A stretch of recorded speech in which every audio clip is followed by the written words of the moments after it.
In this video, I'm going to show you how to send live snap without media upload. So this should be a quick and easy process video. Now, the first thing I will tell you is the simplest way to send live snaps from camera roll is via the Snapchat camera. This opens as you launch the app on your phone.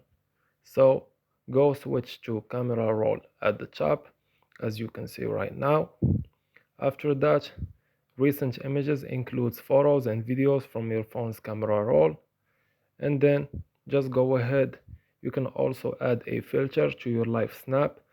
From the camera roll, tap on the add a lens option to start browsing options.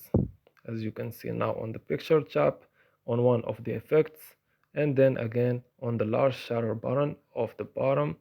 You can add other enhancements on the top such as text, stickers and more.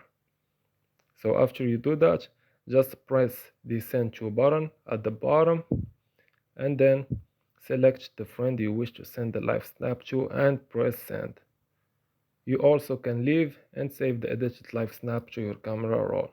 So this was an easy and quick process video. As always, thank you for watching.